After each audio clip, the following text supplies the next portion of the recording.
John Gemmi, welcome to Ambitious, the MBIT podcast. Great to have you on. It's great to be here. I'm really excited to have this conversation for so many different reasons. But I think the primary reason is because you are an alum of Middle Bucks. And so correct. I was hopeful that you could share with folks that are listening a little bit about your educational journey and then what you're doing now. Great, thank you. I got into this, into the construction industry. I got into the school because of the construction industry. I went to a homeschool and I struggled a lot, wasn't really into learning that way. And I knew a long time ago that I wanted to be a carpenter. When I was 11 years old, our parents had our basement finished.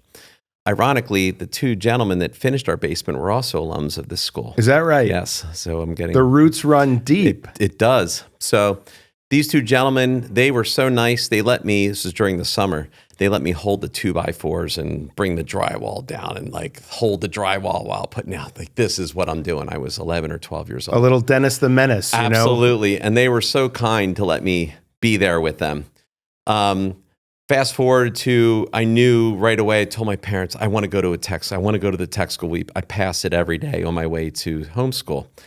And they said, you know what? I said, college isn't going to be for me. And they knew that. And first day I came in, I walked in into the carpentry classroom and just looked around and I said, these are my people. So, immediately just got my hands into it and just loved learning by putting the tools in my hand into understanding how the tool worked by, shaping, planing a block of wood or understanding, the process, by which you are working with this material.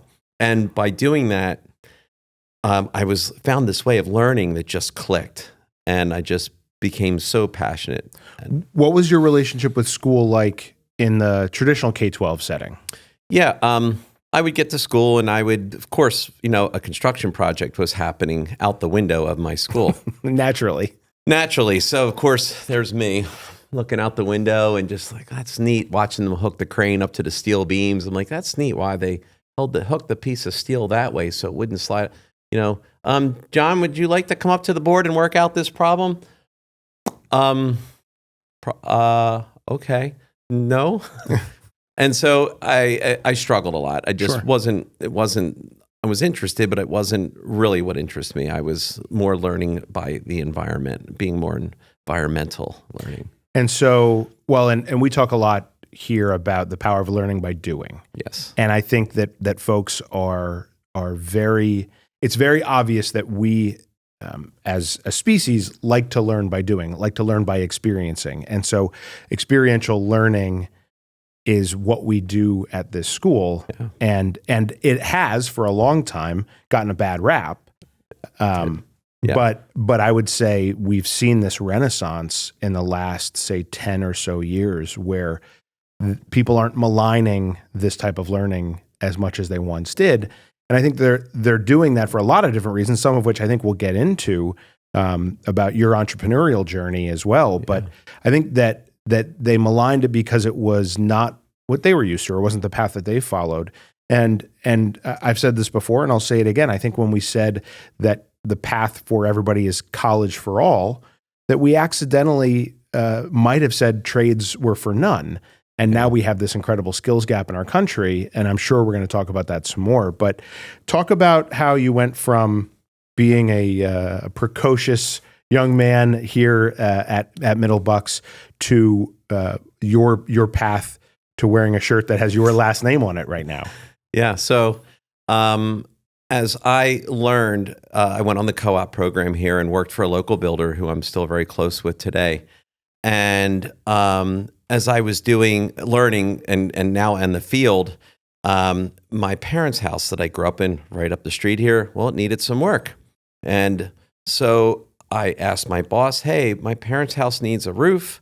I know how to do the shingles, but what do you do? You measure, and how do you estimate the materials? He showed me how. Okay, great. We did our roof in a weekend. I got all the guys from the job site to help. And we ripped the roof off, shingled it in a weekend, had it all cleaned up, and it was gone. Well, the neighbors were like, wow, well, we need a roof. Now, keep in mind, this is 30 years ago. We need a roof. Okay. I went over and measured their roof. And the next weekend, I'm like, hey, guys, you want to? Yeah, let's work. Paid them all. We did it. And we did that roof. Well, then their neighbor told the next neighbor down the street, hey, we need a roof. I went to that one. And then my parents needed the deck to be replaced. So I'm like, oh, ask my boss, how do you, well, you measure this and you call and calculate the boards and figure out how much time it's going to time to blah, blah, blah, blah. Okay. We replaced my parents' deck. Well, the neighbors down the street needed one. And then what happened is they told their friend, which was in the next neighborhood over. And at the time, I looked very young. And I remember them not, of course, my neighbors knew me. But in the next neighborhood, I knocked on the door. And they looked out the door like, can we help you? I'm like, hi, I'm John Gemmi to measure the, like, is your father here? Like, are you going to get on our roof? I'm like, yes, what I do. And they were, so anyway, that was fast forwarded to that neighbor spoke to that neighbor, their friends. And before you know it, over the period of 3 or 4 years, I started learning skills, not only doing the work, problem solving. Okay. These people had a particular problem. And so I learned how to do that. And then I was learning the estimation, but more importantly, I was learning people skills, understanding how to communicate and convey what you're going to do, which done properly, you can start to cultivate these relationships. And that's what happened. And it just started building from there. And within 7 years of doing this, I finally went to my boss and I said, I think I'm going to go on my own. He said, I'm surprised. I thought this day was going to come about a year ago. And I was like, I struggled for a year because I'm still close. I didn't want to leave them. Right. But I knew that there was more to my journey. And my best friend that I met here, we're still best friends, right up the street here. Again, I keep saying up the street because I'm not sure where our viewers are looking, but it's literally within 2 miles of this school. Life for me happened. His mother is a graphic artist. She created the logo, and it's been that way ever since. Wow. She's took me to her accountant's office because I didn't really know what to do. I didn't know how to start a business. I didn't know any of that. She's helped me get all of these things in a row. And then as we started continuing building on the relationships, I started needing help. So I turned back to this school relatively soon after I started my company, and learned that my best way to get out of the school is to get involved. Okay, start creating the relationships that I've learned through clients with the teachers and the faculty, and giving back to the school became very important to me because my employees that work for me, that still do, all went here. Most of them, not all of them, but 60% of them started on co-op and have been with us, 2 or 3 of them, over 20 years. Wow. And they all now have families that they're raising right here in the community. So it's kind of been this evolution and of giving back, but I've always been that way. So I really enjoy being part of the school because I feel this school helped me to be where I'm at. No doubt. I mean, that's incredibly powerful. And it actually illustrates what we see the data in career and technical education say, which is oftentimes the community that you serve becomes the community in which you build the workforce as well. And that's a really good example of, how being in this area, building relationships in this area, working in co-op in this area, that helped you build, your core that helped then become a business for you. Yeah. Yeah, it's true. Yeah. And so beyond that, and you're not wrong. I mean, it's the reason that you're so involved here is your philanthropic side, which is incredible. You're part of a lot of our different committees. You're one of the founding members of our brand new foundation, which I think we're going to talk about a little bit. But talk about, if you would, when your ability to work with this generation and maybe what you're seeing in students and the workforce that we're trying to build here. I guess the question is, we have this skills gap, and we're just one small piece of trying to build that up. Do you see the same drive in the students now that you saw when you came through school here? Do you see more? Do you see the entrepreneurial spirit as deep as it was in you? So having been involved with the school, especially the OAC, the Occupational Advisory Committee. Been with that for more than 20 years. I've seen, and also judging the NOCTI exams, that is for me, is a really good way to get a sense of the student, because I get to see them, the journey, and I get to see, how they're implementing what they're learning here. And I can tell you, doing that for more than 20 years, the last 5 years, the students that I'm seeing come out of the school, I have never seen more drive, more ambition, just the knowledge. I remember 15 years ago coming here, even longer, judging the NOCTI exams, and you maybe had 3 or 4, and it was just like, wow, where are we going? What's happening here? So I'm not sure whether it's the rise of the trades, and we're in a paradigm shift. So agreed. Whether it's parenting styles, this judge I just judged a couple weeks ago, and I saw more superstars that I have ever seen, and it just really brought joy, because I also see it in the passion of the teachers, you and the faculty here. Everybody, it's just, there's the energy in the school has never been more. As somebody who's been involved with this school's energy a long time, and so the last 5 years, the face of the student has changed. So I see more drive, more ambition, the respect that I see, and also the relationship between student and teacher. Now, I'm more on the construction side, so I don't know the plumbing, and I don't know all of the other sections, but what I'm seeing, at least on the construction side, is phenomenal. Wow. So I appreciate you saying that. I mean, what's neat about this style, this type of education is, we teach employability skills too. And I've said in some of the talks that I give, there's a lot of criticism about school in general, and they don't teach kids these days to do this or that. But I feel like in a setting like this, with a really intensive career focus, we do teach those skills. We teach students how to look you in the eye. When we have a job fair here, we teach them, they have a resume in hand. Yeah. They know how to start a conversation. They know how to advocate for themselves. They know how to share their skill set.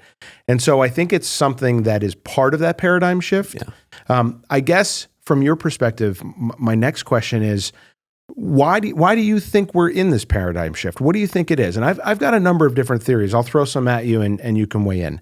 I think a little bit has to do with my generation, the college for all generation, where we're still paying for college debts. I think that it's not that college isn't the right answer. I think it was the right answer for me. I couldn't do this job without it. So I'm not maligning the college decision at all, but I'm also still paying for one of my degrees. Yeah. And so I think what's happened, one of those sort of legs of this conversation, one of the things that's happened is when deciding on college, you've got parents who may still be paying for college themselves and are really taking a look at whether or not the ROI is there for what their child is interested in doing. Yeah. Or if they've had enough experience in the world to make that decision to go into that level of debt, or make that commitment. Again, it's a great, I needed that certificate for this job, right? Yeah. I view college as just another certification path. And so I needed it for this job, and I'm darn glad that I have the degrees that I have. But I think that conversation is happening around the table. The other paradigm, and we're still at school, so you heard the bell ring, we're probably gonna have some noise from the students, which is the best kind of noise. Absolutely. But, I think the other piece is the learning by doing, what we were talking about, where, in this, I don't like to get, too caught up in much of it, but like this post-pandemic era of learning, school looked very different for a period of time. And I think as people are coming out of that, or as students are finding their academic journeys again, I think authentic learning has taken a different position in the conversation. So I'm just curious why are people energized about this? Is it because of seeing all your trucks around town and they just want their own truck? What is it, John? Hey, man, that's a great question. Maybe it could be for lots of reasons. Things that we didn't have when I was going to school. We didn't have social media. We didn't have these shows. We had, you had This Old House. but that was Bob Vila and Norm Abrams, and it was kind of a sleepy show. And now there's, these shows where, the DIY, the do-it-yourselfer show, and they're glorifying. And we didn't have Home Depot and Lowe's. Now you can go into Home Depot, and it's like, it's almost like walking to Costco. It's just your brain clicks. You're like, I can do this myself. So maybe it's some of that. It could be. Again, I'm speaking for the trades, the construction side of it. Again, I know this is a trade school, but I'm speaking for one element of this school.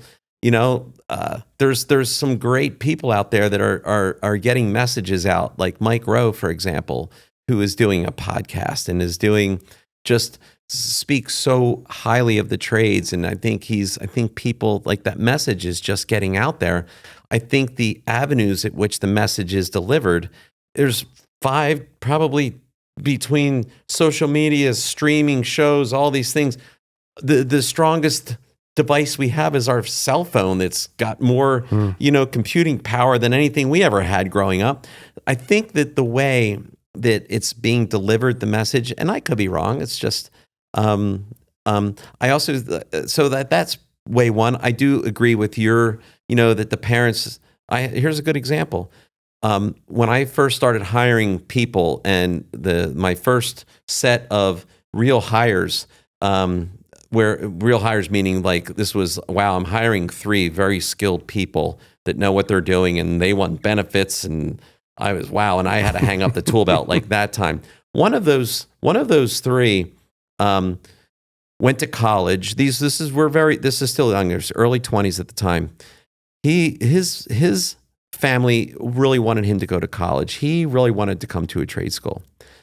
They both started for me. He was green because he lost the 4 years going to college, and he did it in the summers.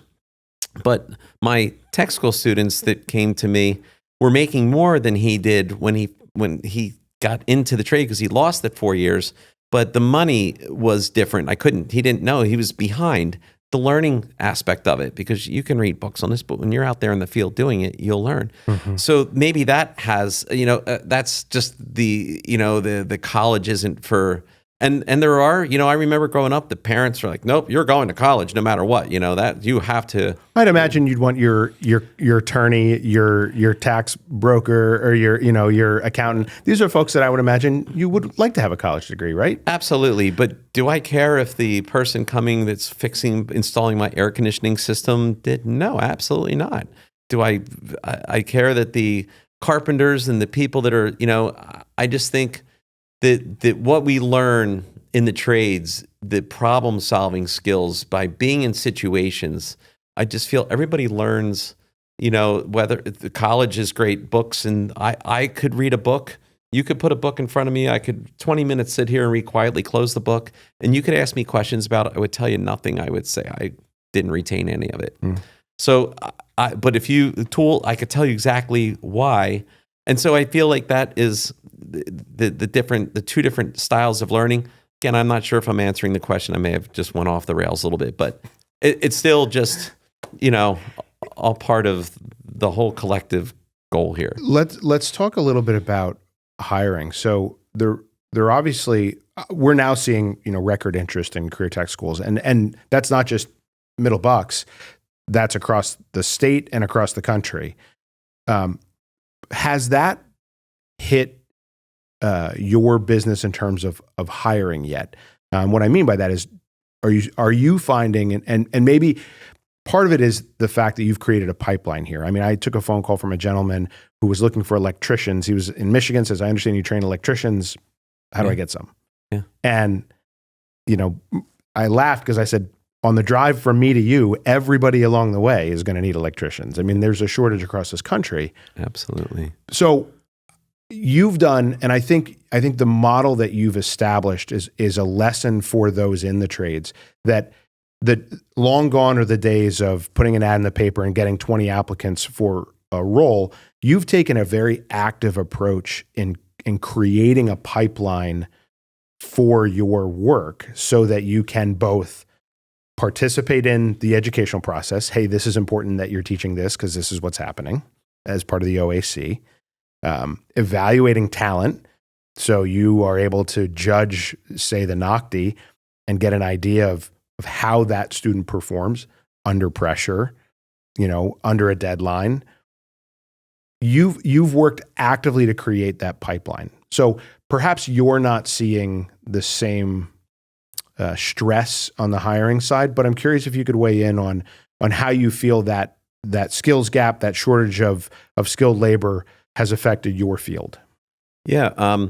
So for us, we don't have a lot of turnover. So we don't get a lot of turnover. And the last person that we brought on board our youngest employee's been with us almost 5 years. Wow. But the main core guys have been anywhere from 10 to 21 years, been with us. So we don't have turnover. I'm not actively hiring. I haven't actively looked, but I do know the process, and I'm very close with a lot of the contractors. In fact, I encourage a lot of them. They come and help with the NOCD exams. We'll go and have a beer once a quarter. We get together, share best practices, commiserate. See what's going on. In the industry, yeah. And so we're always talking with each other and sharing. I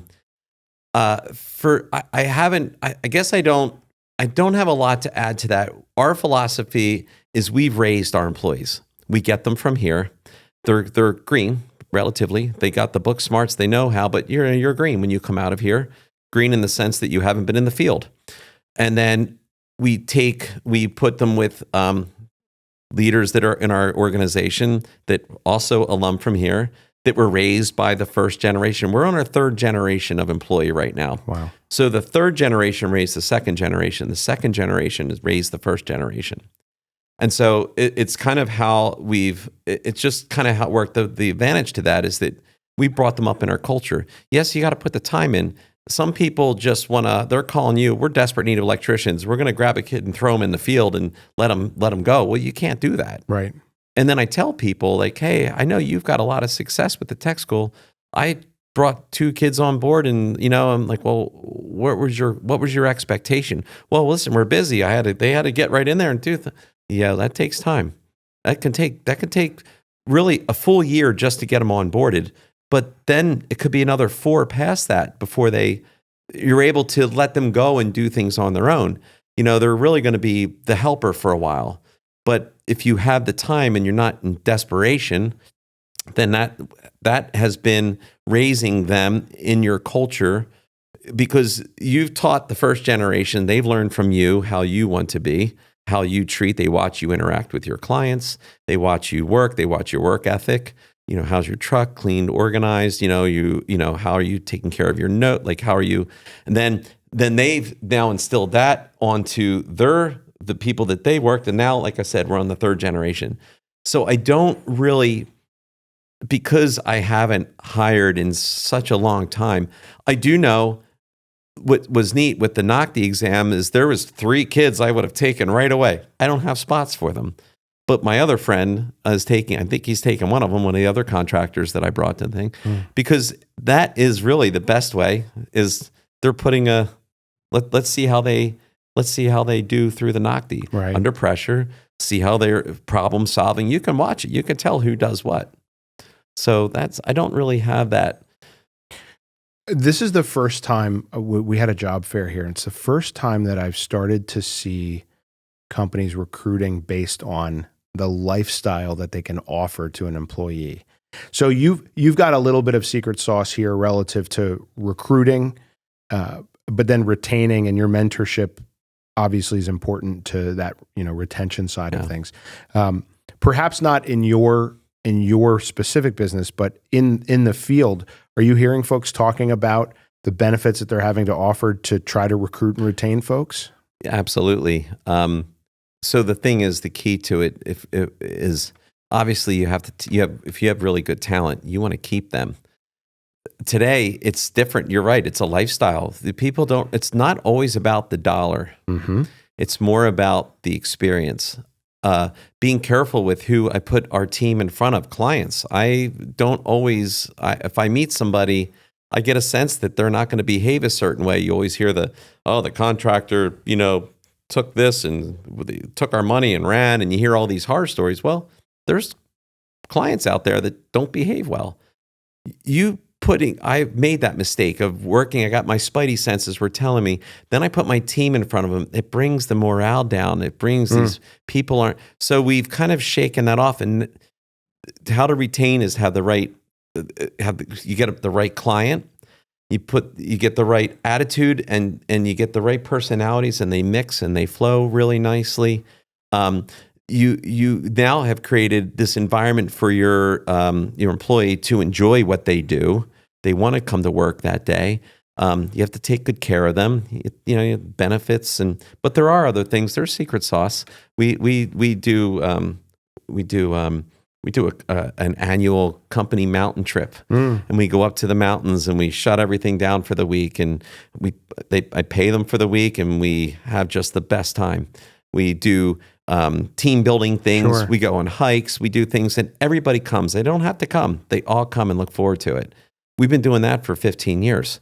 We have a great holiday party, and then this year we're bringing back our barbecue, our summer barbecue. It's just stuff like that. There's other things, but sure. But again, this is the first time. I'm familiar with seeing folks posting wages, but this was the first time that I saw, paid vacations. I saw professional growth. We'll send you to X to build professionally or grow professionally.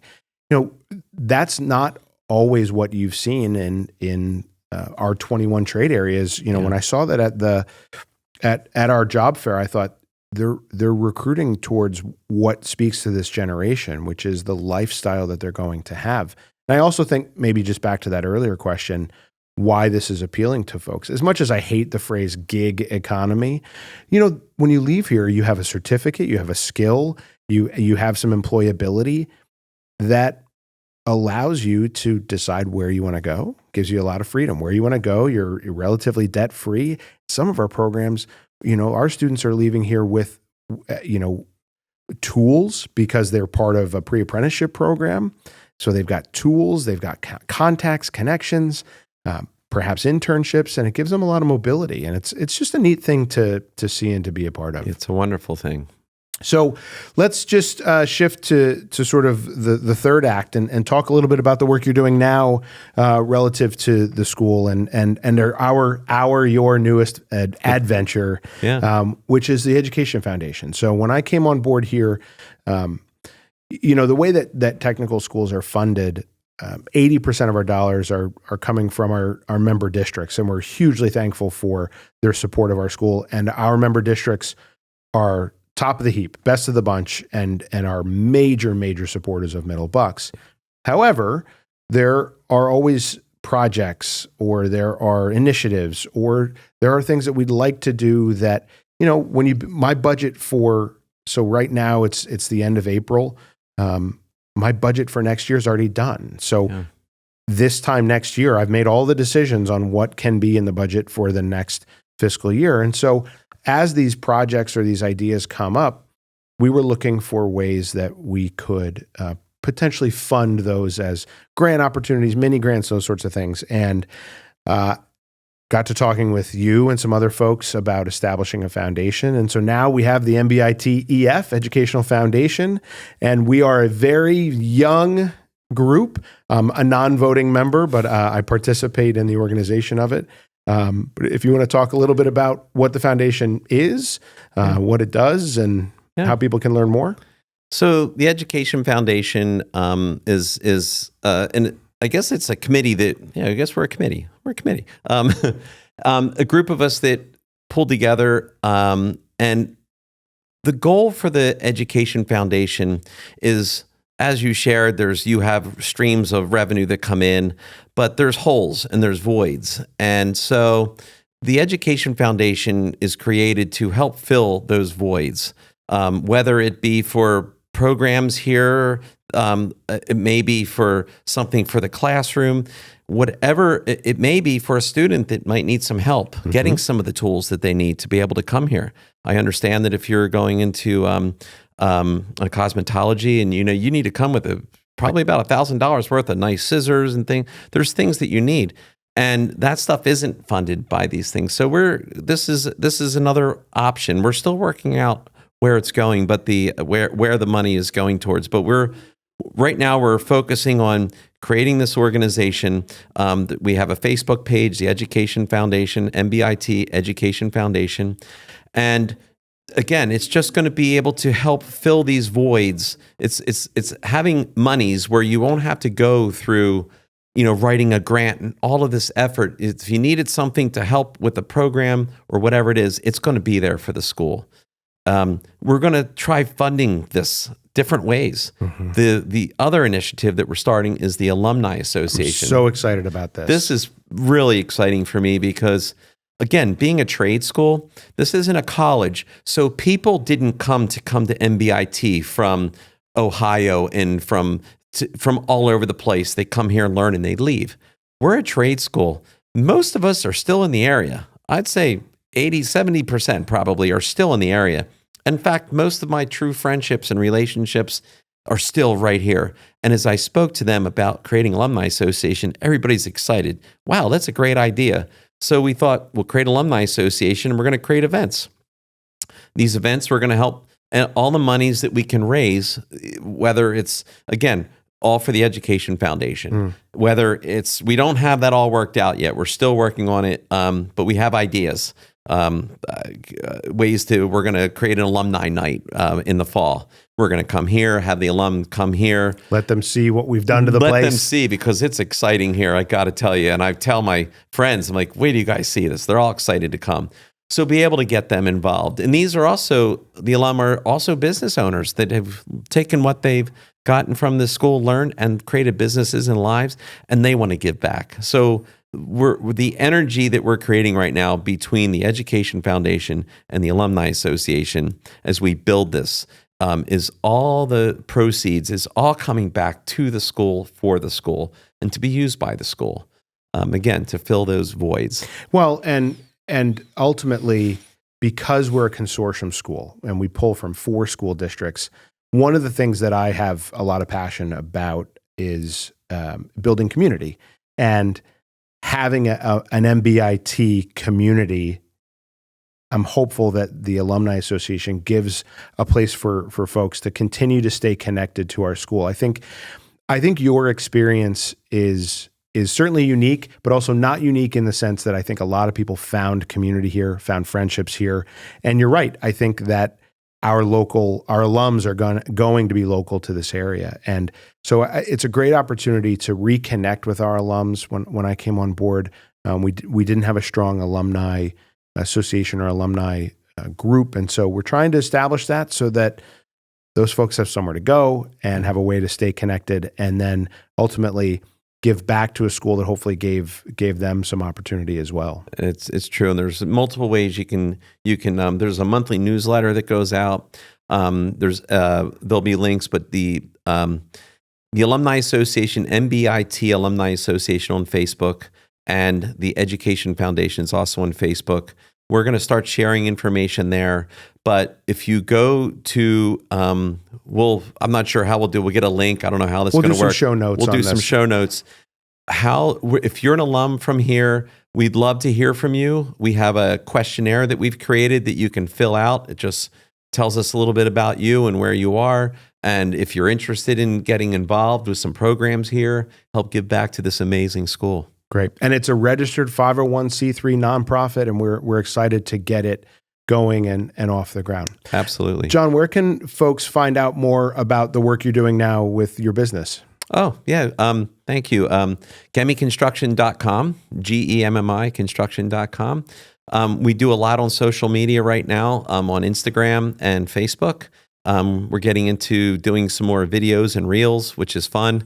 And interesting to see how that stuff is gaining traction. But what you'll see is more of how the projects are coming together, and we're doing weekly updates. So you can go there and see what we're up to. Hopping on the socials too. Absolutely. Also, back to employee, the thing too is that we celebrate them. When their anniversary, their work anniversaries come up, or anything important in their lives, we share that. And so we celebrate it.